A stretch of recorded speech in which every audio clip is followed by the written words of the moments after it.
आइए सुनते हैं आज की कहानी। अपनी मदद स्वयं करो।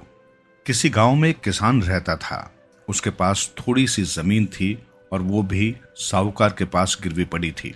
किसान अब अपनी जमीन पर हल चलाने और बुआई का काम नहीं करता था।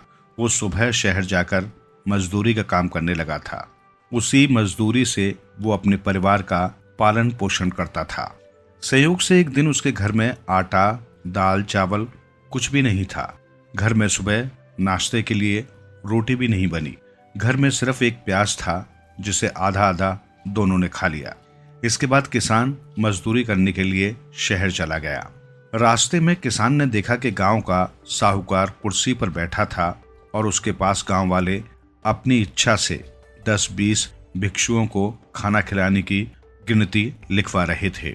1000 भिक्षुओं के खाने का प्रबंध एक स्थान पर किया जाना बहुत मुश्किल था।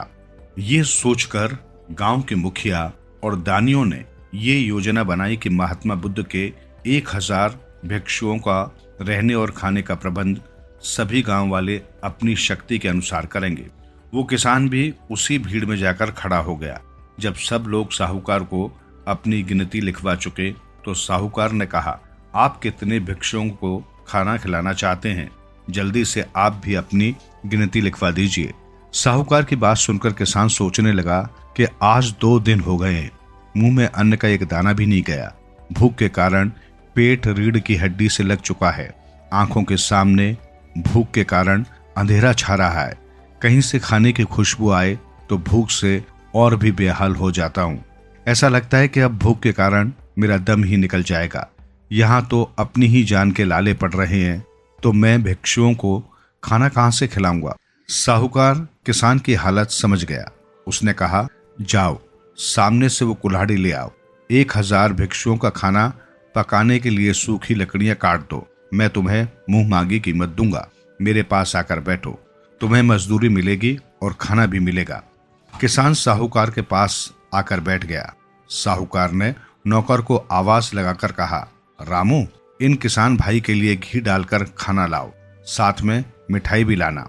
मालकिन से कहना कि गाय का जो घी मैं खाता हूँ वही किसान भाई के खाने में डाल दे।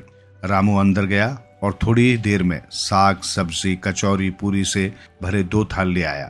साहूकार ने प्यार से कहा, किसान भाई खाना खाओ, ये सब तुम्हारे लिए ही है। किसान ने साहूकार की ओर देखा पर खाना खाने के लिए तैयार नहीं हुआ। किसान पीछे मुड़कर अपने घर की ओर देखने लगा। साहूकार किसान के मन की बात समझ गया कि घर पर उसकी पत्नी भी भूखी बैठी होगी। किसान के मन की बात समझकर साहूकार ने खाने के 2 थाल लगवाकर किसान के घर भिजवा दिए। जब नौकर किसान के घर खाना दे आया तो उसने भी भरपेट खाना खा लिया। पेट भरने के बाद किसान ने साहूकार से कुल्हाड़ी मांगी। किसान कुल्हाड़ी लेकर जंगल में गया और सूखी लकड़ी वाले पेड़ों को काटकर जमीन पर गिरा दिया। इसके बाद लकड़ी के छोटे छोटे टुकड़े कर दिए ताकि भिक्षुओं के लिए आसानी से खाना पकाया जा सके। काटने के लिए सिर्फ 2 ही पेड़ बचे थे कि किसान के हाथ में छाले पड़ गए। उचकती हुई लकड़ियां उसकी टांगों में घुस गईं, जिससे उसकी टांगों से खून बहने लगा। किसान ये बात अच्छी तरह से जानता था कि 1000 भिक्षुओं का खाना पकाने के लिए कम से कम 20 कुंटल लकड़ी की आवश्यकता पड़ेगी। सुबह के 10 बजने पर भी वो केवल 5 कुंटल लकड़ी ही काट पाया था। किसान ने अपनी पगड़ी फाड़ी और हाथ के छालों पर लपेट ली और फिर काम में जुट गया। किसान के पास सिर उठाकर देखने की भी फुर्सत नहीं थी। वो शाम 6 बजे से पहले ही सारे सूखे पेड़ काटना चाहता था। किसान अपने काम में इतना लीन था कि उसे पता ही नहीं चला कि साहूकार उसके सामने से कई बार गुजर चुका है। किसान को अपने काम में लीन देखकर साहूकार बहुत खुश हुआ। साहूकार के मन में किसान की इज्जत और भी बढ़ गई। साहूकार के पास किसान की प्रशंसा करने के लिए शब्द ही नहीं थे। साहूकार किसान की सहायता करना चाहता था। साहूकार किसान की हवा में लहराती हुई कुल्हाड़ी को देखकर बहुत हैरान था। किसान को शाम 6 बजे से पहले 20 कुंटल लकड़ियां काटनी थी, इसलिए उसे किसी की भी परवाह नहीं थी। मेहनत करने वालों की भगवान भी मदद करता है। शाम 5 बजे तक वो लकड़ियों के ऊंचे ढेर के सामने खड़ा था।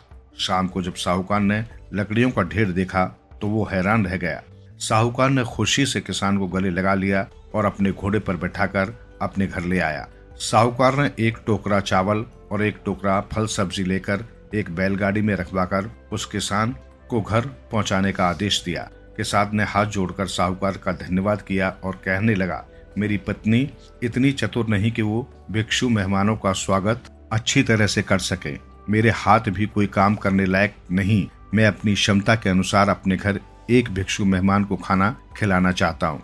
इतना कहकर किसान प्रसन्न होकर अपने घर की ओर चल दिया। सुबह 4 बजे किसी ने किसान का दरवाजा खटखटाया। दरवाजे पर एक रसोइया खड़ा था। रसोइये ने कहा, मुझे पता चला है कि आज आपके घर बौद्ध भिक्षुओं का खाना है। मैं उनके लिए पौष्टिक और स्वादिष्ट खाना बनाना चाहता हूँ। किसान ने कहा, मैं और मेरी पत्नी बौद्ध भिक्षुओं के लिए स्वयं ही खाना बना लेंगे। हमारी इतनी शक्ति नहीं है कि हम आपको मजदूरी दे सकें। रसोइये ने कहा, आप चिंता न करें, मैं आपसे मजदूरी नहीं लूंगा। मैं अपनी इच्छा से बौद्ध भिक्षुओं की सेवा करना चाहता हूँ। आप मेरा विश्वास कीजिए, मैं बहुत ही स्वादिष्ट खाना बनाऊंगा। देखते ही देखते रसोइये ने आलू उबाले और दाल बना ली। चावल तैयार करके सलाद भी काट लिया। वो आटा गूंदकर कचौड़ियां तलने लगा। कुछ ही देर में महात्मा बुद्ध के प्यारे शिष्य कृष्णपाल भी आ गए और उन्होंने प्रेम से खाना खाया। खाना खाकर कृष्णपाल जी ने संतुष्ट होकर किसान को आशीर्वाद दिया। तभी वहां पर साहूकार भी आ गया। कृष्णपाल जी ने किसान और उनके घर के बने खाने की बहुत प्रशंसा की।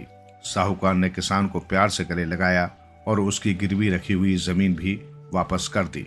साहूकार ने भी कृष्णपाल जी के चरणों में गिरकर उनका आशीर्वाद लिया। कृष्णपाल जी ने साहूकार को आशीर्वाद देते हुए कहा, जो अपनी मदद स्वयं करते हैं, भगवान भी उन्हीं की सहायता करते हैं। भगवान अपने भक्तों की सहायता करने के लिए दौड़कर आते हैं। वे अपने भक्तों को कभी निराश नहीं करते। भगवान का सच्चा भक्त वही कहलाता है जो भगवान के बनाए हुए इंसानों से प्यार करता है। दूसरों से प्यार करना भगवान का नाम लेने के बराबर है। जो प्यार करता है उसे ही भगवान की भक्ति का फल मिलता है। प्यार के बिना कभी भी भक्ति का फल नहीं मिल सकता। हमारा काम मेहनत करना है और मेहनत करने वालों की हमेशा जीत होती है।